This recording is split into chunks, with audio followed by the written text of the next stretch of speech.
హరే కృష్ణ. కాశీధామానికి స్వాగతం. మీ అందరికీ కూడా మనం ముఖ్యంగా ఆధ్యాత్మిక జీవితంలో ఏంటి అంటే మొట్టమొదట రోజు ప్రారంభంలో గురువుని తలుచుకుంటాం అన్నమాట. ఎందువల్లంటే గురువు ద్వారానే భగవంతుడు మనకు లభ్యమవుతాడు కాబట్టి. దీనికి సంబంధించి శాస్త్రాల్లో ఒక చరిత్రలో ఒక సంఘటన జరుగుతుంది. ఒక శిష్యుడు ఒక గురువు దగ్గరికి వెళ్ళి వేదాలు నాకు నేర్పించమని చెప్తాడు. అయితే వేదాలు నేర్చుకునేదానికి 12 సంవత్సరాలు పడుతుంది అంటాడు. ఆయన వేదాలు నేర్పించిన తర్వాత చివరిగా పరీక్ష అనమాట. పరీక్ష అప్పుడు మరి గురువు గారు అంటారు, ఎట్లా నాకు పరీక్ష అంటే, ఒక చెట్టు కింద కూర్చో, నువ్వు వేదాలు చెప్తూ ఉండు, ఏదైనా మిస్టేక్ చెప్తే ఆ చెట్టులో నుంచి ఒక కాపు రాలుతుంది కిందకి అని చెప్పి, నాకు వేరే పనులు ఉన్నాయి చూసుకుంటాను, ఎన్ని ఆకులు రాలితే అన్ని మిస్టేక్స్ నువ్వు చేసినట్టు. సో ఈయన శిష్యుడు చెట్టు కింద కూర్చొని విఘ్నేశ్వర స్తుతి అన్ని చేసి మొదలు పెట్టాడు వేదాలు అనమాట. మొదలు పెట్టేసరికి అన్ని ఆకులు మొదట్లోనే రాలిపోయాయి. ఆయన ఒక మిస్టేక్ చేస్తే ఒక ఆకు రాలుతుంది అన్నాడు, అన్ని రాలిపోయాయి అనమాట. అప్పుడు గురువు గారి దగ్గరికి కంగారుగా పరిగెత్తుకొని వెళ్ళి, నేను మొదలు పెట్టగానే అన్ని రాలిపోయాయి, ఇంకా నేను చెప్పే ఉపయోగం ఏముంది, రాలడానికి ఇంకేం లేవు ఆకులు అన్నాడు. అప్పుడు గురువు గారు చెప్పారనమాట, నాయన నువ్వు ప్రారంభంలో గురువుని స్తుతించి గురువుని వేడుకొని నువ్వు ప్రారంభించాలి. నువ్వు అన్ని దేవీ దేవతలు అందరినీ కూడా ప్రార్థన చేశారు, కానీ నన్ను గురువుని నువ్వు ప్రార్థించలేదు. అందువల్ల ఫండమెంటల్ మిస్టేక్ అది, అందుకని అన్ని ఆకులు రాలిపోయాయి అని చెప్పాడు అనమాట. సో ఈ రకంగా మనం ఏంటి అంటే ప్రభుపాదుల వారిని, గురువుల్ని మనం ప్రార్థించుకొని మనం రోజు ప్రారంభించాలన్నమాట. తర్వాత ఈ యొక్క విశేషమైనటువంటి శివక్షేత్రం ఇది. మనకు 12 జ్యోతిర్లింగాల్లో ఒక జ్యోతిర్లింగం యొక్క కాశీ విశ్వనాథుడు అనమాట. విశ్వనాథుడు శాశ్వతంగా శివుడు ఈ యొక్క కాశీ క్షేత్రంలో ఆయన విరాజమానమై ఉంటాడు అనమాట. అది విష్ణువు యొక్క కోరిక కూడా. సో ఆయన శివుడు ప్రత్యేకించి మనందరికీ తెలుసు, ఆయన యొక్క రూపం భిన్నంగా ఉంటుంది అనమాట. కానీ శాస్త్రాలు ఏం చెప్తున్నాయంటే, వైష్ణవానాం యథాశంభు, వైష్ణవుల్లో పరమ వైష్ణవుడు శివుడు. వైష్ణవ అంటే అర్థం ఏంటి అంటే పరదుఃఖ దుఃఖి, ఇతరుల యొక్క దుఃఖాన్ని తన దుఃఖంగా భావించేవాడు వైష్ణవుడు అంట. మనందరం ఏంటి అంటే పరదుఃఖ సుఖి. ఇతరులు ఎవరన్నా దుఃఖపడితే మనకు పోయాడా, ఎప్పుడో పోతాడు అనుకున్నాను, కొంచెం టైం పట్టిందానికి, అది మన మెంటాలిటీ. కానీ నిజమైన విష్ణు భక్తుడు ఏంటి అంటే పరదుఃఖ దుఃఖి, ఇతరుల యొక్క దుఃఖాన్ని తన దుఃఖంగా భావించేటువంటి వాడు విష్ణు భక్తుడు అనమాట. సో ఆయన ఎందుకు పరమ వైష్ణవుడు అని చెప్పడం జరిగింది అంటే, ఆయన రూపం చూడండి, శ్మశానంలో ఉన్నటువంటి విభూతి రాసుకుంటాడు, కపాలమాల ఇవన్నీ కూడా ధరించుంటాడు. ఎందుకోసం అంటే కొంతమంది జీవులు వాళ్ళు చేసినటువంటి పాపాలకి జీవితంలో పూర్ణ ఆయుష్ని ఉంచుకోలేకపోతారు. పూర్ణ ఆయుష్ని ఉంచుకోలేకపోతారు. మధ్యలో ఏంటి అంటే ఆత్మహత్యలు చేసుకోవడం ఇవన్నీ చేస్తారు. ఒక వ్యక్తి ఒక 60 సంవత్సరాలు జీవించాలా అంటే 30-40 సంవత్సరాలు అప్పుడు ఆత్మహత్య చేసుకుంటే ఏమవుతుంది అంటే, ఆ ఆత్మకి శరీరం లేదు. మీరందరూ కూడా కళ్ళు తెరుచుకొని వినండి. మీరు మహాభావంలోకి వెళ్ళిపోయారని నాకు తెలుసు, కానీ నేను చెప్పే ఉపయోగం లేకపోతే భావనలోకి వెళ్తే. ట్రైన్లో నిద్ర సరిగ్గా ఉండిందో లేదో తెలియదు. రామదాసుడు అవ్వయ్యా అంటే నేను నిద్రదాసుడు అవుతాను అంటే ఏం చేస్తాను. స్టార్టింగ్ ఇప్పుడు మొదలే పెట్టాను నేను, ఇంకా 10 వాక్యాలు కూడా చక్కగా చెప్పలేదు. అప్పుడే నాగరా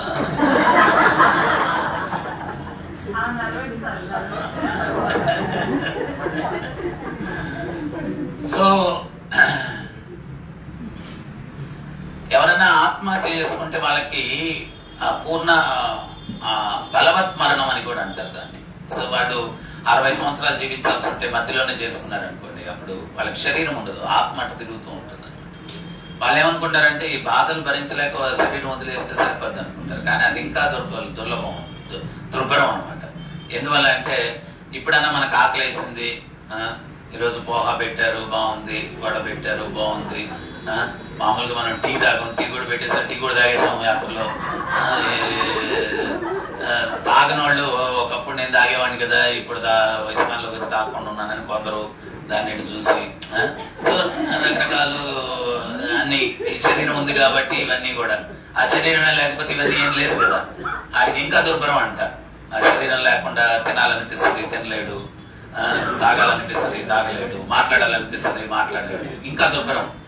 అటువంటి వ్యక్తులకి సాంగత్యం ఇవ్వడానికి ఎవ్వరు ఉండరంట. సో వాళ్ళకి సాంగత్యం ఇవ్వడానికి నేనైనా చెప్పాను, గరుడ పురాణం ఏం చెప్తుంది, ఎవరన్నా విష్ణు భక్తుడితో మాట్లాడాలంటే యముడు దర్భ పెట్టుకుని మాట్లాడాలి, శివుడు మాట్లాడాలంటే దర్భ పెట్టుకుని మాట్లాడాలంట. అటువంటిది ఆ భూత ప్రేతాలు భక్తుల దగ్గరికి రావు. సో వాళ్ళు ఏ వేషం వేస్తే దగ్గరకు వచ్చి సాంగత్యం చేస్తారో ఆయన కరుణతోటి అటువంటి దుర్భరమైనటువంటి, అంటే మహానుభావుడు ఆయన దుర్భరమని మనం చెప్పలేము. వాళ్ళకేంటి అంటే ఆ యొక్క బూడిద కూడా సుగంధభరితంగా ఉంటుంది. ఎందువల్లంటే ఆ శరీరం దివ్యమైనటువంటిది కదా.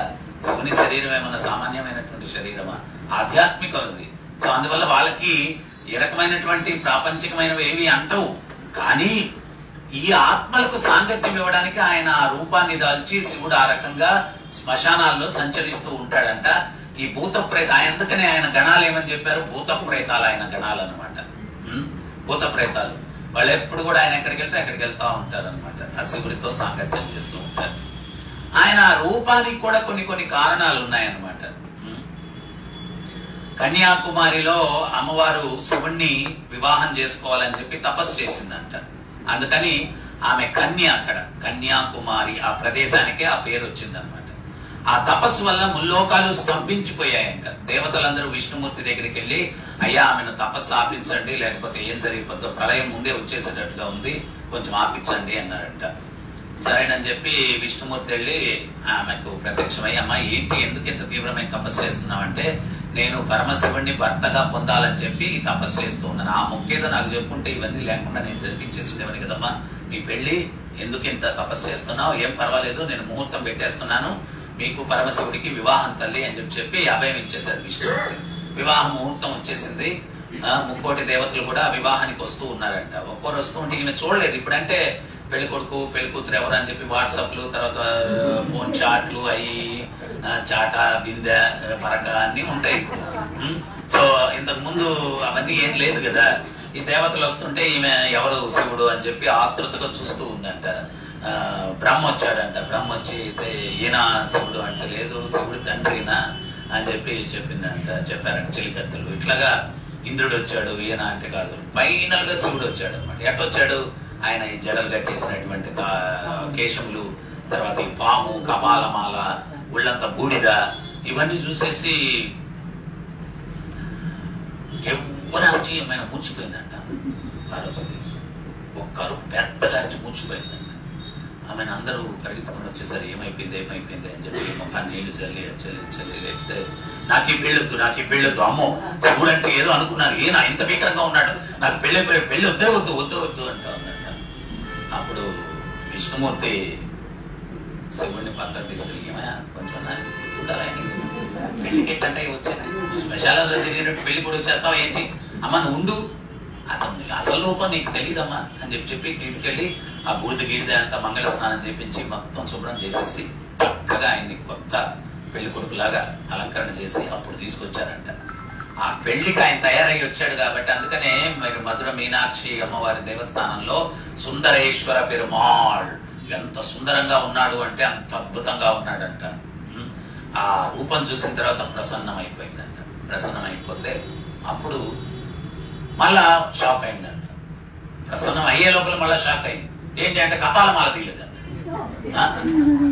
ఇదేంటిది కపాలాలని మాలగా పెట్టుకుంటున్నారని అంటే అప్పుడు పరమశివుడు చెప్పాడంట, దేవి నీవు ప్రతి జన్మలో నువ్వు జన్మెత్తిన ప్రతిసారి నన్నే వివాహం ఆడుతున్నావు.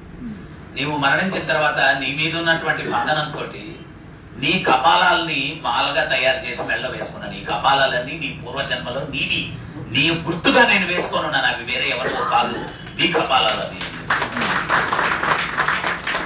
అప్పుడు అమ్మవారి వయసు 11 సంవత్సరాలంట, ఈయన వయసేమో 11 లక్షల సంవత్సరాలంట. అప్పుడు ఆమె అడిగిందంట, ఏంటి స్వామి మీ వయసుకి నా వయసుకి ఇంత తేడా ఉంది, ఇంత యవ్వనంగా ఇంత దీర్ఘాయుష్తోటి మీరు ఎట్లా ఉన్నారు అంటే అప్పుడు పరమశివుడు చెప్తున్నాడు అనమాట.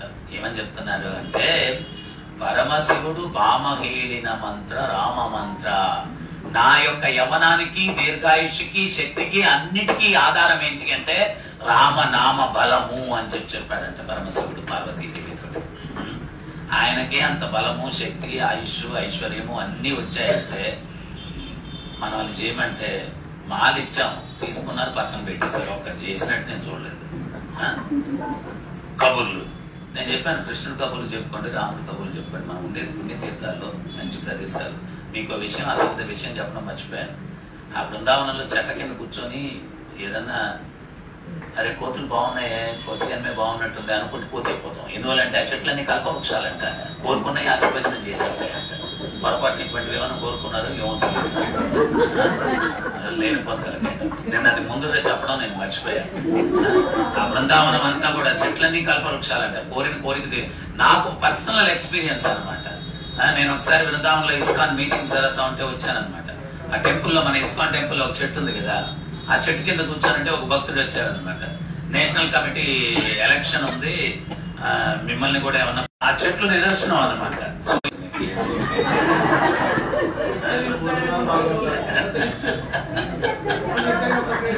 సో అందువల్ల మనం ఏంటి అంటే ఈ యాత్రలో ఏంటి అంటే కేవలం మనం వచ్చింది ఆధ్యాత్మికమైన యాత్ర. ఏమన్నా ఇంకేదైనా భౌతికంగా వచ్చామా భగవంతుడి చింతనలో దాన్ని ఆ మాల, మీరు బస్సులో కూర్చొని ఉన్నా కానీ మాల పట్టుకొని హ్యాపీగా హరే కృష్ణ హరే కృష్ణ ఎంత ఫలితాన్ని పొందుతారు. ఎంత పరమశివుడే చెప్తున్నాడు, నాకు ఇంత దీర్ఘాయుష్ ఇవన్నీ కూడా నవ యవ్వనం ఇవన్నీ కూడా ఉన్నాయి అంటే రామనామ బలం అని చెప్పి శివుడు చెప్తూ ఉన్నాడు.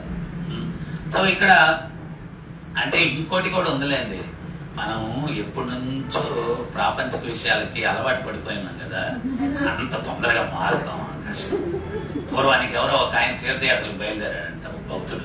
ఇంత ముందు రోజుల్లో తీర్థయాత్రకు వెళ్ళేటప్పుడు భిక్షాటన చేసి ఆ భిక్ష ఇచ్చిన వాళ్ళకు కూడా తీర్థయాత్ర ఫలం దక్కాలని చెప్పి వాళ్ళ దగ్గర డబ్బులు ఉన్నా కానీ అడుక్కునేవాళ్ళంట. ఆ డబ్బుతో వాళ్ళు తీర్థయాత్ర చేస్తే వాళ్ళకి ఫలం వస్తుంది అని చెప్పి భిక్షాటన చేసి వెళ్ళేవాళ్ళంట. ఒక దుకాణం దగ్గరికి వెళ్ళి భిక్షాంతి అన్నాడంట, అయ్యా తీర్థయాత్రకి వెళ్తున్నాను, ఏదైనా దక్షిణ ఇవ్వండి. ఆ దుకాణం యొక్క యజమాని కుమారుడు బయట నిలబడి ఉన్నాడంట. బయట ఆయన దగ్గర కూర్చోను, మా నాయన పిల్లి కూడా తెచ్చబెట్టడు గొప్పోడు. మళ్ళీ ఆ పిల్లోడికి ఒక ఆలోచన కలిగిందంట, ఒరే మా నాయన వ్యాపారం వ్యాపారం వ్యాపారం అని జీవితం అంతా అల్లాడాడు, 60 సంవత్సరాలు వచ్చేసాయి, ఇంకా రిటైర్మెంట్ తీసుకోమన్నా గల్లా పెట్టవలట్లేదు, ఆయన నన్ను కూడా కూర్చోబెట్టట్లేదు, ఏమయ్యా ఇవన్నీ కొంచెం తీర్థయాత్రలు పంపిస్తే పుణ్యం పురుషార్థం వస్తుంది అని చెప్పి నాన్నగారు మన ఊరి భక్తుడే కదా, ఆయన తీర్థయాత్రలకు వెళ్తున్నాడంటే మీరు కూడా వెళ్ళండి అంటే, రై వ్యాపారం ఎప్పుడు చూస్తాను రా. నేను రాజమండ్రిలో ఒక ఆయన పెద్ద ఈ కడియం ఇందులో నర్సరీ ఆయనకి ఏదో చెట్లు టెంపుల్కి కావాల్సిందని చెప్పి ఊరికి సెలెక్ట్ చేద్దామని పోయాను. ఆయన వచ్చి మాట్లాడుతూ వీడియో తీసుకుంటాం, భక్తి చేయండి అన్నాను. అంటే అప్పుడే కుదరదు స్వామి, చాలా టైం ఉంది దానికి, పిల్లకాయలు కాంపిటీషన్, నేను లేకపోతే తట్టుకోలేరు అన్నాను. అప్పుడే కుదరదు అంటారు, వయసు ఎంత అండి అన్నాను. 82 అన్నాడు. ఒక 2 సంవత్సరాలు కదా పోయాడు, అవకాశం లేదు, అయిపోయింది. సో అప్పుడే ఏంట్రా వ్యాపారం అది ఇది అన్నాడు. అయ్యి నాన్న నేను చూసుకుంటాను, ఈ ఒక నెల రోజులే కదా తీర్థయాత్రలకు వెళ్ళను. సరేనంటే ఒప్పుకున్నాడు బాబు. ఎక్కడికి వెళ్ళినా ఏ తీర్థయాత్రకి వెళ్ళినా మనిషిలో చాలా మంది, మీరన్నా అట్లీస్ట్ నేను ఒక జోక్ చెప్తే నవ్వుతున్నాను, వాళ్ళు మాత్రం ప్రవచనంలో కానీ భజనలో కానీ ఎక్కడో నీళ్లు కొని కూర్చోండి. భజన జరుగుతుంటే చప్పట్లు కూడా ఏం లేదు. ఏదైనా జోక్ చెప్తే కూడా ఏమిరా నాయన రాయిని తెచ్చానా మనిషిని తెచ్చానా అనుకున్నాడు, తీసుకొచ్చినాడు. తర్వాత తీరా కాశీకి వచ్చారంట, మనం వచ్చినట్టే. కాశీకి వస్తే విశ్వనాథుని దర్శించినా కానీ ఏమి చలనం లేదు, మార్పు లేదు. చివరికి ఆ మణికర్ణిక దాటి దగ్గరికి వెళ్ళారంట. అక్కడికి వెళ్ళేసరికి ఆ మణికర్ణిక దాటి ఏంటి అంటే శివుడు పార్వతి స్నానాలు ఆచరించడం కోసం విష్ణువే అక్కడ ఉన్నటువంటి ఆ కుండాన్ని తవ్వాడంట.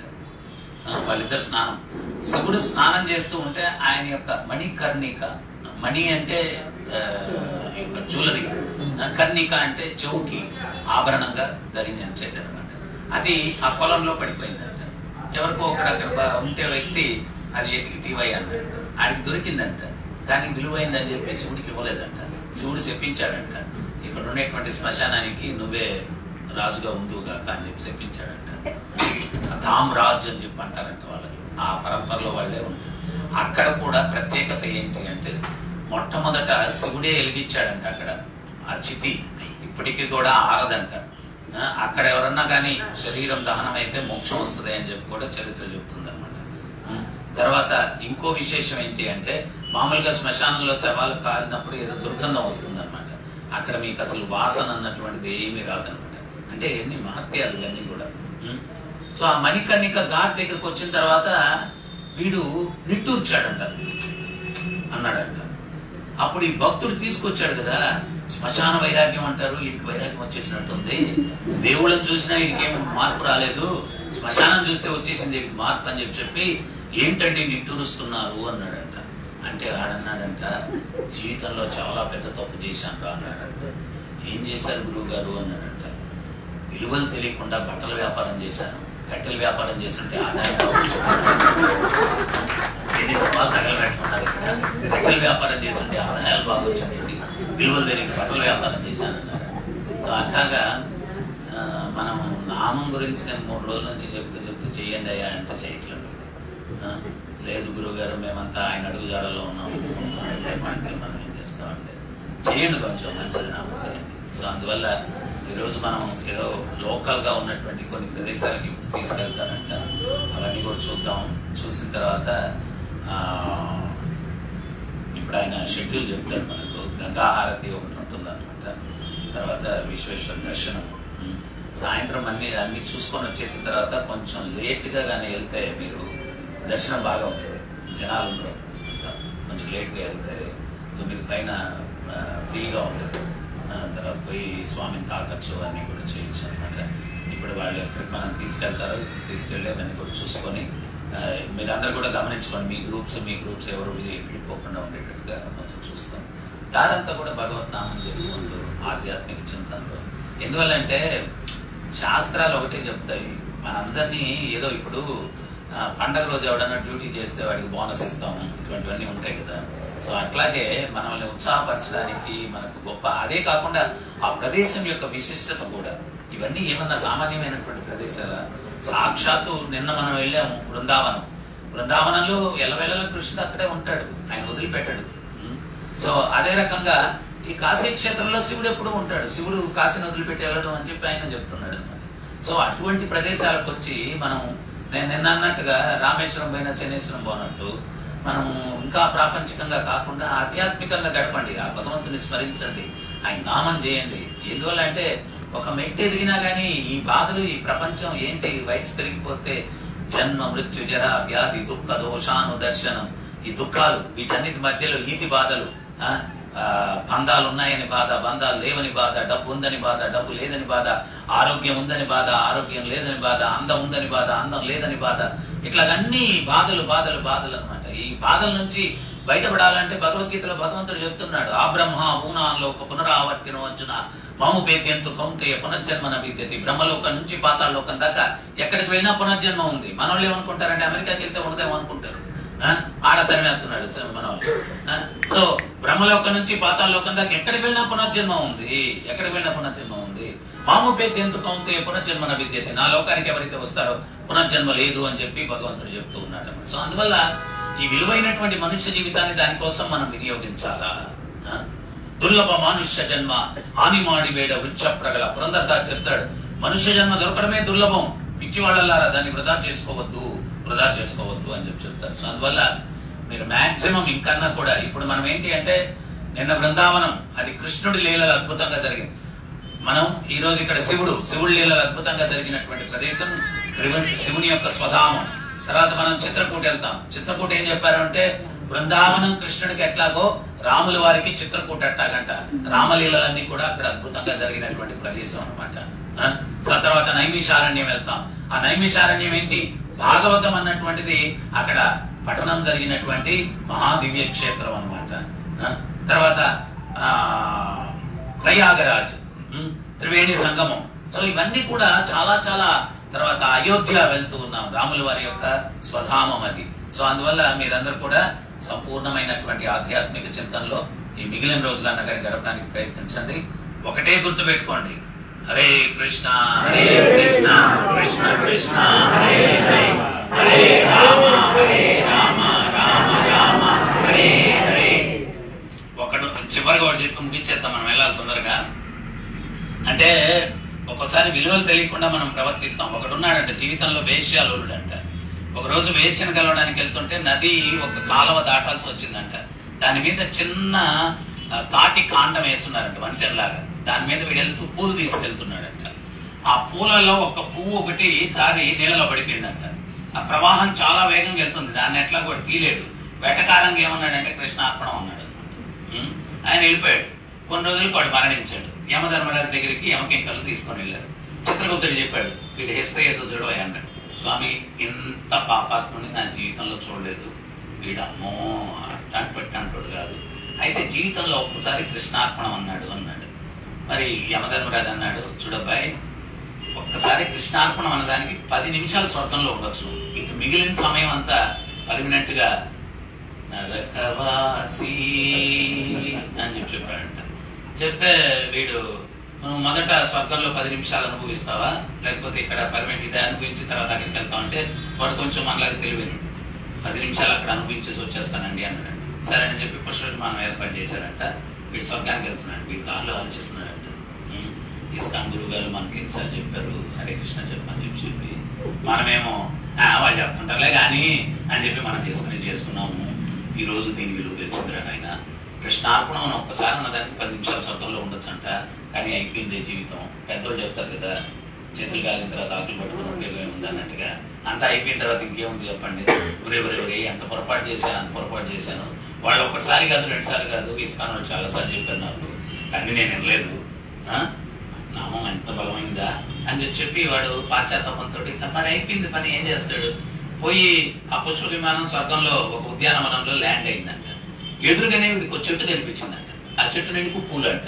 వీడు ఆ పుష్ప విమానం నుంచి ఎగిరి కిందకు దూకేసి ఆ చెట్టు దగ్గరికి వెళ్ళిపోయి పూలన్నీ దోసెట్ నిండు పోసేసుకొని కృష్ణార్పణం కృష్ణార్పణం కృష్ణార్పణం మీరు కూడా అన్నది కృష్ణార్పణం కృష్ణార్పణం కృష్ణార్పణం కృష్ణార్పణం కృష్ణార్పణం కృష్ణార్పణం కృష్ణార్పణం కృష్ణార్పణం కృష్ణార్పణం 10 నిమిషాల్లో ఎన్నిసార్లు అనగలడో 10 సార్లు అనేసాడు. ఈ లోపల ఇంద్రుడు వచ్చాడు. రాగానే ఇంద్రుడిని చూసి, ఏం సార్ నా టైం అయిపోయిందా సార్ అన్నాడు అమాయకంగా. నువ్వు చాలా తెలివైనడు ఇలా, ఈ 10 నిమిషాల్లో ఎన్నిసార్లు కృష్ణార్పణం అనగలవో అన్నిసార్లు అనేసావు, దాని ఫలితం ఏంటో తెలుసురా, ఇంక నువ్వు నరకానికి వెళ్లాల్సిన అవసరం లేదు, శాశ్వతంగా స్వర్గంలో సో శ్రీ చైతన్య మహాప్రభు చెప్తారు, నామకారి బహుదా నిజ సర్వశక్తి తత్రాపిత నియమిత స్మరణేన కాల. బహు విధములైన నిజమైన సర్వశక్తులన్నీ కూడా కలియుగంలో నామరూపంలో ఉన్నాయి. ఆ నామాన్ని ఎవరైతే జపిస్తారో అన్ని ఉపద్రవాలు, అన్ని కష్టాలు, అన్ని క్లేశాలు, వాటన్నిటి నుంచి కూడా విముక్తిని పొందుతారు. కలి సంతర్పణ ఉపనిషత్తులో చెప్పడం జరిగింది. ఇది షోడశక నామ్నాం కలికల్ముషనాశనం నాకరో పరతరోపాయ సర్వ వేదేషు దృశ్యతి. ఈ 16 పదాలైన భగవంతుని ఎవరైతే జపిస్తారో కలి కల్ముషనాశనం, కలికాలంలో ఉండే కల్ముషాలన్నీ నాశనం అవుతాయి. నాకరో పరతరోపాయ సర్వ వేదేషు దృశ్యతి. వేదాలు మొదటి నుంచి చివరి దాకా తిరగవేసినా ఇందుకు మించిన తరుణోపాయం లేదు. అందువల్ల మీరందరూ కూడా ఈ అవకాశాన్ని సద్వినియోగం చేసుకొని ఈ 10 రోజులు అలవాటు చేసుకొని ఇంటికి వెళ్ళినా గానీ ఈ నామస్మరణ తర్వాత ఇంకోటి కూడా నేను మీకు చెప్తున్నాను. ఈ మధ్య వరల్డ్ హెల్త్ ఆర్గనైజేషన్ ఒకటి డిక్లేర్ చేశారు, రోజుకి 70 సార్లు చప్పట్లు కొడితే వాళ్ళకి హృద్రోగాలు రావంట, హార్ట్ డిసీజెస్ రావంట. మనం ఆ చప్పట్లు కొట్టడం మానేసరికి గుండె కొట్టుకోవడం మానేస్తుంది. అందుకని అది బాగా కొట్టుకోవాలంటే ఇక్కడ మనం చప్పట్లు కొట్టాలి. మన పూర్వీకులందరూ కూడా వాళ్ళకి టీవీలు ఇవన్నీ ఏం లేవు, కాలక్షేపాలు. సాయంత్రం అయితే ఏదో గుడికి వెళ్ళడం, అక్కడ భజన జరిగేది, ఆ భజనలు కూర్చొని చప్పట్లు కొట్టుకొని ఏదో మంచి మాటలు 4 ప్రవచనాలు నేసి వచ్చేసేవాళ్ళు అన్నమాట. ఇప్పుడు మనకు అవన్నీ పోయినాయి. మనం ఒకవేళ భజన జరుగుతుంటే కూడా చాలు చాలా, కానీ గట్టిగా హరే కృష్ణ హరే కృష్ణ కృష్ణ కృష్ణ హరే హరే హరే రామ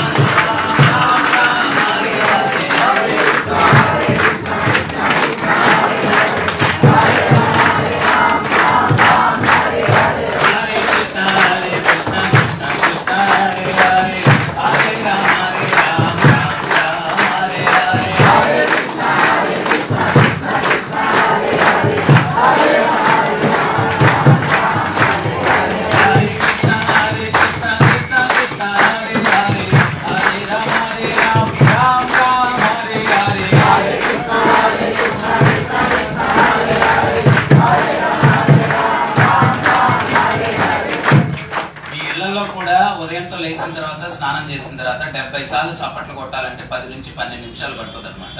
ఈ నామం చెప్పుకుంటూ ఒక 10-12 నిమిషాలు మీరు చప్పట్లు కొట్టు మీ యొక్క పూజా గదిలో ప్రాక్టీస్ చేయండి. మీ హెల్త్ పాయింట్ ఆఫ్ వ్యూ కూడా చాలా మంచిది. మన పూర్వీకులు పాటించినవన్నీ సైంటిఫిక్. నేను మొన్న దుబాయ్కి ఏదో ప్రచారానికి వెళ్తే ఒక భక్తులు పిల్లలు లేరనమాట. ఏంటి పిల్లలు ఎక్కడికి వెళ్ళారు అంటే సిట్టింగ్ థెరపీ కోసం వెళ్ళారు అన్నారు. నాకేం అర్థం కాలేదు. ఏంటి సిట్టింగ్ థెరపీ అన్నాను. ఇప్పుడు మెమరీ పెరగాలంటే సిట్టింగ్ థెరపీ నేర్పిస్తారు, అక్కడికి $1 కడితే వాళ్ళు నేర్పిస్తారు అన్నారు. ఏంటి అది అసలు అన్నారు. గుంజిళ్ళు అంట.